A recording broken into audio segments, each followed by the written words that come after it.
Kallan's bare feet slapped the stone. Behind her, the corridor burned. The paralyzing panic that had clouded her head with senseless worry changed to adrenaline. Finding the Dark One so soon assured her that she wasn't too late. The wall of seed flame guaranteed her more than enough time to get to Rune and meet up with Eric in the stables. The halls twisted as Kallan sprinted, panting as her pounding chest aligned with the rhythmic patter of her feet. After descending further into the darkness, she made a sharp corner and stopped in front of the oak cell door. Kallan stared. The hall was quiet here. So quiet she found it too easy to let her thoughts drift. The thought of his smugness, his arrogance, his regal confidence on the other side of the door. Kill him, she thought. He must die. He should die. But then what? The Dark One unleashes his rage on the city, and countless more die in the process. Eric was right. To kill this king would be to invite the Dark One's wrath. So she couldn't kill him, not yet. She remembered his calloused hands as he grabbed her, challenged her, and pushed her. She had found the change refreshing, and she recalled the sweet scent on his neck. Kallan shook her head, forcing the thoughts from her mind. She couldn't take the Dark One and the king together. But now she tasted the bitter truth of that lie. Truth was, she couldn't take on the Dark One at all. He exceeded her skills, and she knew it. Kallan placed her palm on the handle. If I kill this king, the Dark One will come. He will wage his war on my city, and none can stop him. None can control him, except his king. Kallan released the door's handle. No, I can't kill him. But he can't stay here either. The Dark One will find him. And if they unite...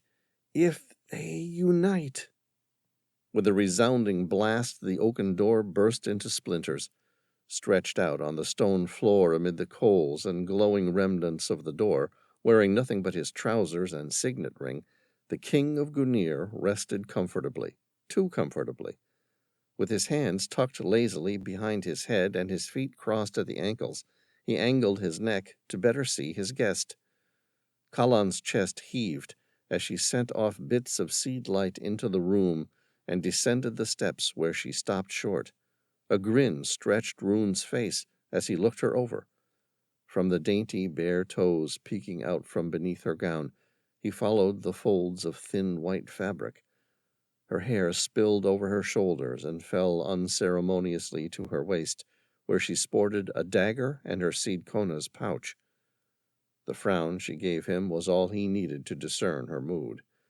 Nevertheless, he couldn't help but grin all the more at her disheveled state, or goad the playful dragon he saw within. This is hardly the place for a bit of philandering, Rune said, but I'm willing to give it a go. He watched with delight as fire burned in her eyes. Her hand twitched, and he could only assume she meant to scorch him. As predictable a lass as any. Rune shook his head, letting his laughter roll over her. You're too easy to rile up, Princess. Don't call me that, she said, and Rune caught the additional flare of annoyance in her tone. Predictable. Marching across the cell, she leaned down, unaware of the view she granted him, and she snatched his wrist from behind his head and yanked him up. Come on, she said. Rune let her pull him to his feet. All right, he said lazily. She was in a hurry to wherever it was she was taking him, so he decided to do the most sensible thing. He took his time. He stretched his arms to the ceiling.